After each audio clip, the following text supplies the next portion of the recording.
But we're going to get into this AI versus human for recommendations in parts in building a budget computer under 500 bucks. The reason why I think I'm probably going to be better at this than ChatGPT is all the parts that they're recommending you, I kind of already put in my cart already at Amazon. So we're gonna get into reason why I think it's gonna be better. My opinion is gonna be better than ChatGPT. We're kind of close, neck and neck, when it comes to um, options for a cheap $500 build. Um, I did. It does recommend you like the base $500. Uh, right here's the base $500 right here that you guys can get for a gaming computer without the GPU and the options, other options that upgrade paths down the road that you can get with the GPU and a different CPU with the Ryzen. They always recommend Ryzen. I don't know why they recommend Ryzen as the best budget for 500 bucks, 400 bucks builds out there. Now, if you're going with a $400 build, they probably would recommend you the alternate motherboard option than what I put in my cart already. Or from trying to do this for 3 times already, this has been a misery trying to make this video. But they do recommend the very same option motherboard that I recommend. Uh, Realistically, this motherboard is $100, not $80. In some instances, it can be cheaper. The B550 motherboard, if you look for another option, like maybe on AliExpress, to get one of their Chinese versions of motherboards, I wouldn't recommend those because some of them are 3.0 instead of 4.0 PCIe. The MSI and the gigabyte versions are around about the same price, and they're DDR4 motherboards. They're going to always offer you DDR4 motherboards for a budget option computer build, no matter what. From ChatGPT, and I would too as well. As you know, of course, a lot of people are upgrading from the DDR4 motherboards to DDR5, but even DDR5 is going to go obsolete here in a couple of years for DDR6 motherboards. So it might make some of those DDR5 motherboards options more budget friendly, but not that budget friendly. They're usually $200 to $300. So going for the DDR4 route is still a viable option. I've seen similar videos to what we're doing here from other people where they would recommend the the B450 Ryzen motherboards to you. I do not recommend that AM4 motherboard. This is what ChatGPT has recommended for me, and what I've recommended as well. We're neck to neck on that with the motherboard option. Maybe not so much the CPU option right here, but the bottom right here for the upgraded recommendations, maybe so. For the Ryzen 5500. Where this one here is the 5600G. If I was going to recommend you the 5600G, I would recommend you the X series, not the G series. That's the G series was a dumbed down version, basically meant for laptops, not so much a gaming option. I'd go with the 5600X series. If I was going to recommend you one of those, it's a little bit more money. But if you go on AliExpress, you can get the non-G variant. I recommend that one over the G variant. These are basically office computer CPUs. Basically, they're offering this. It's recommending to you basically. I would not get the G version. I would get the non-G version from AliExpress for around 60 to 70 bucks. But you're not going to be able to get a Wraith cooler with it. So we're going with the whole theme of budget option. I don't recommend this one for the budget option, but the one I do recommend will be, I think, this one right here. So ChatGPT and me basically neck to neck with the motherboard and the CPU option. So we're not really. It's a draw on those two. For me, it would be a draw where I would kind of get better up on the RAM. 32, 16 gigabytes, that's fine. That's plenty. But I would go with 32 if it's cheap, if you can find it cheap somewhere from 3200 megahertz of RAM. But yeah, we're neck and neck on the motherboard and um, on the CPU option and the motherboard. So we're pretty neck to neck on RAM and all this other stuff right here. So it's a draw between me and Chat GPU because I'm going to show you all the stuff I got on my cart. But where I win and I excel at is the storage case, power supply, and the GPU option. Now, this GPU option it's recommending is a great GPU. Don't get me wrong. On the used end, you might be able to find one for 160, 180, the RX 6600 series. But realistically, this is going to blow your $500 budget out of the water. Um, for one or two reasons, it's $200 to $300 on the cheap side. You might spend 160. You may spend 160 on one used, but brand new the RX 600 is going to be around $280 to $300 new, and I'll show you guys that.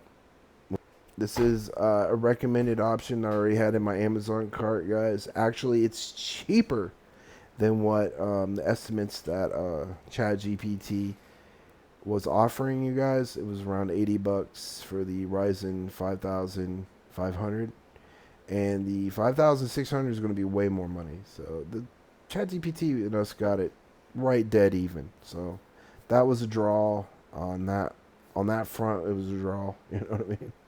They also said that you should get the Thermaltake Versa case. That's where I went again. Case options. That one is a very expensive case. They said it was going to be around 40, like $40. Actually $50. That Versa case is very expensive, and it doesn't include the fans. It only gives you one intake. A case option later on. The GPU option I'm going to offer is a little bit different, but the motherboard option I also came up with was the same thing. So we're neck and neck on the motherboard option.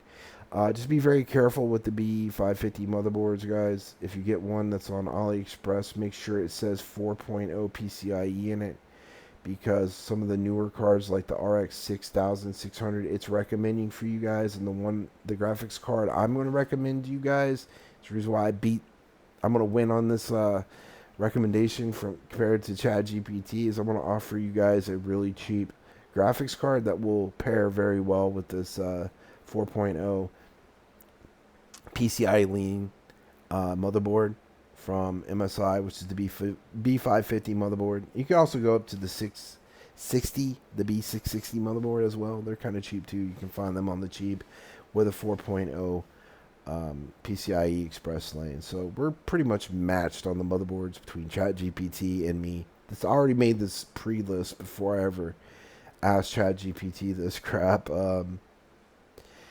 So we're kind of like neck to neck with the CPU, the motherboard, and the RAM as well. Here's the RAM I recommend. Same speed, same gigabytes of RAM. This is the Timetex Pinellas Conduit gaming RAM. This is CL16 RAM. This is the kind of RAM you guys want. You don't want CL22 or CL18. You can go with RBG if you want. They got RBG options here, all the way up to 32 gigs of RAM. I mean, right here you can go to a 32 gig option right here. But you want to run both of those RAM slots, or the DIMM slots in the motherboard with 2 sticks of RAM, 8. I mean, you can go with like 12 gigabytes if you want. You can go to 8 gigabytes, like right here.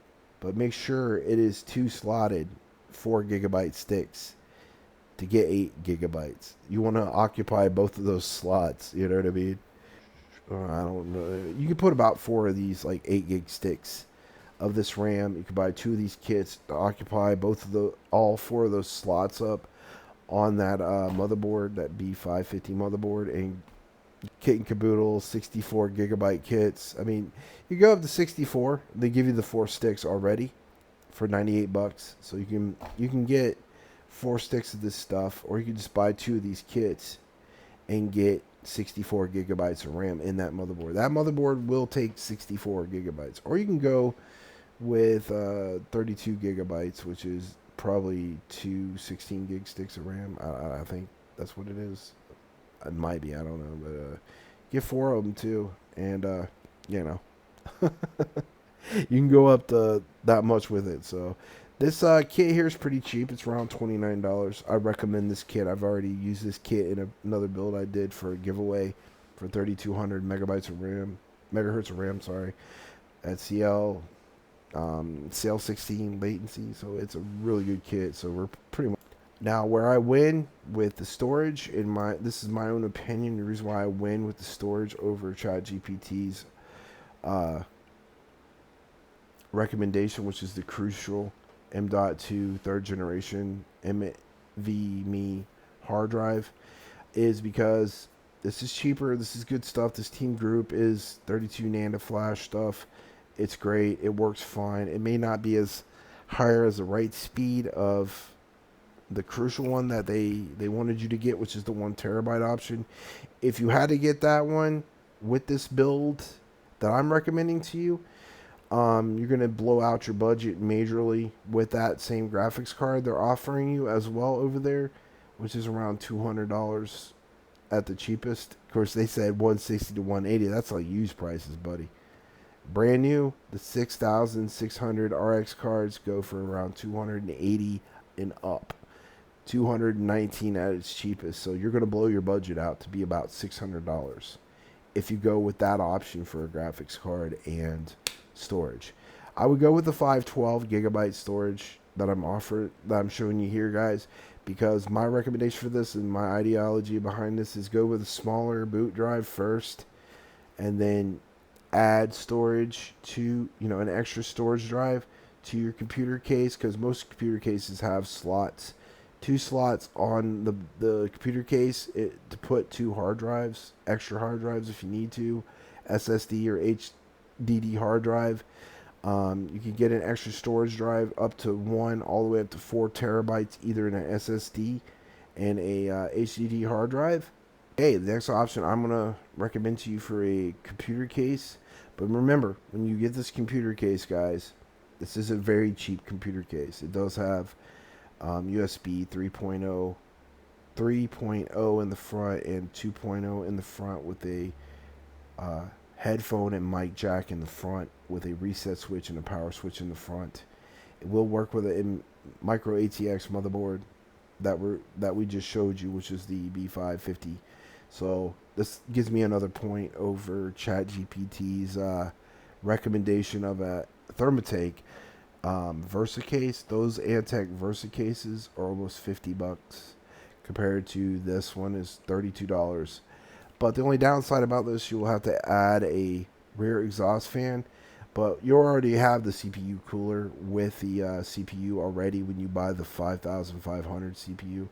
Another honorable mention, if you want to go really, really cheap with a Ryzen CPU for this motherboard as well, you can go with the 4000 series CPUs as well, either in a Ryzen 3, Ryzen 5, or Ryzen 7. Those are pretty affordable CPUs. I'd stay away from the 3000 series Ryzen CPUs. I would go with the 4000 and the 5000 series, like the 5500, 5600. They even got you could even put a 7000 series AMD, which are more expensive CPUs, with the Ryzen Wraith coolers on here. But I would go with the 5500 that ChatGPT recommended and what I'm recommending. But this case here is cheap. It is got some decent rating. It's called TG Gaming brand, micro ATX or mini ATX computer case. So be careful about what kind of if you want to get an aftermarket CPU cooler for your motherboard, make sure it meets the height requirements for the motherboard and the CPU case as well.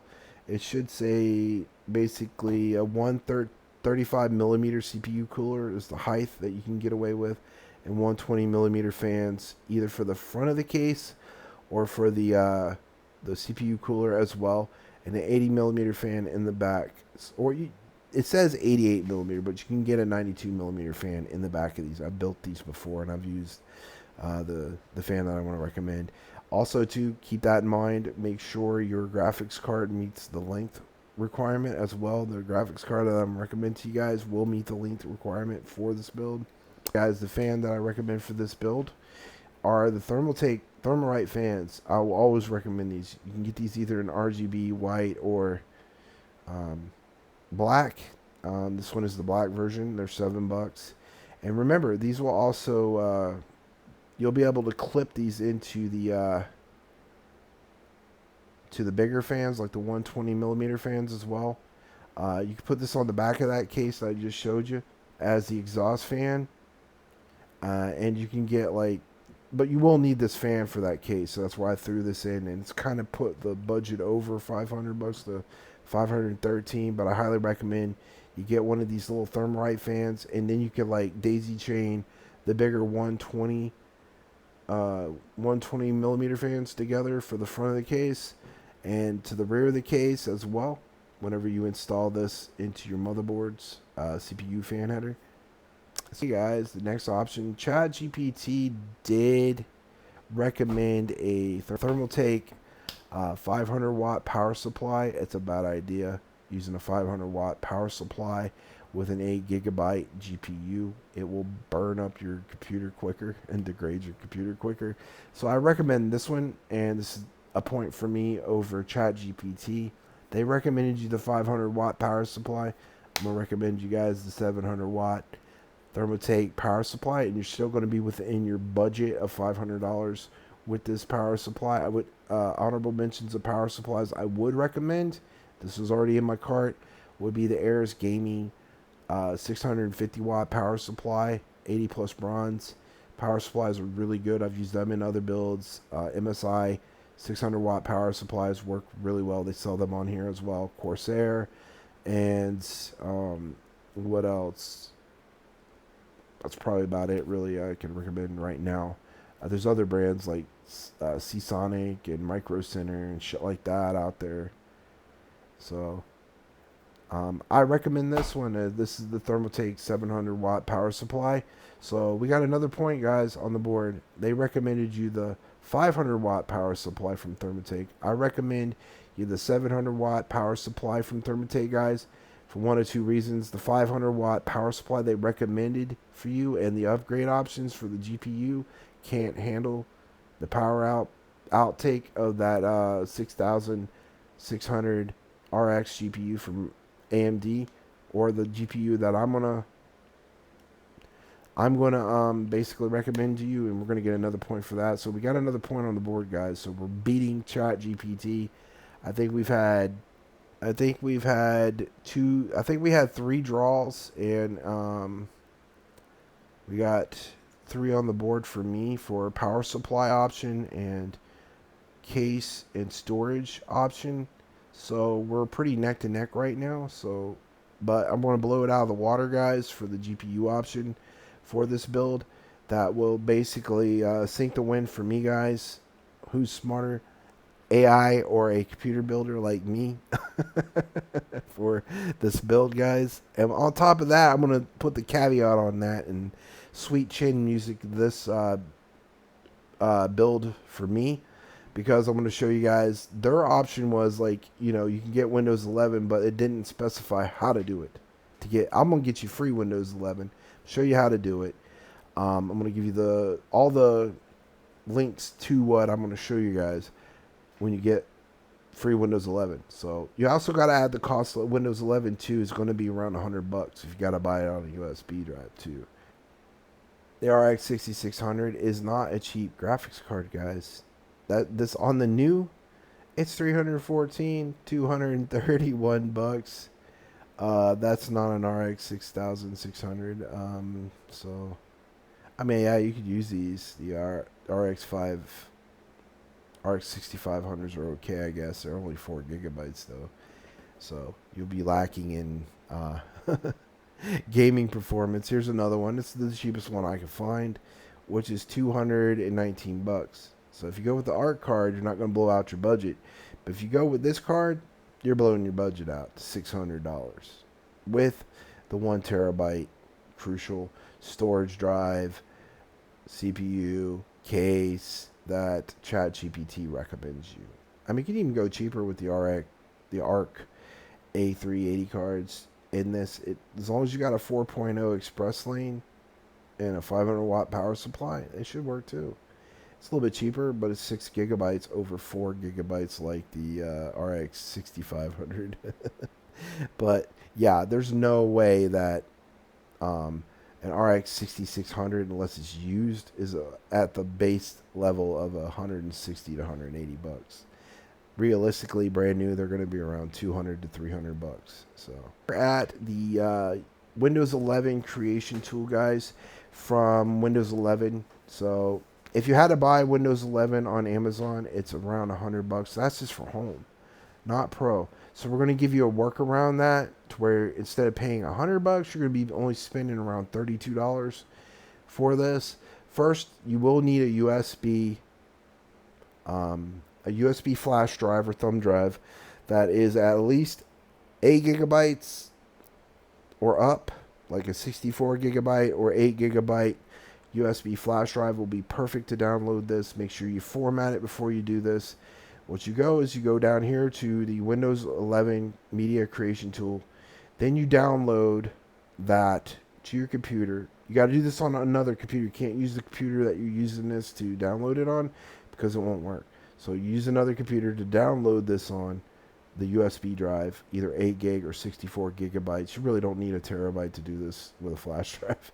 Then you download it first, and then it'll pull up the Media Creation Tool in your files. Then you got to run it.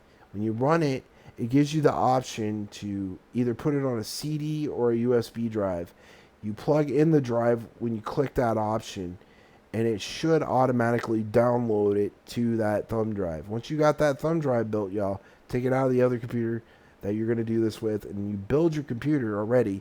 Make sure you got every other SATA cable unplugged from any other external hard drive but the hard drive you're going to boot this on.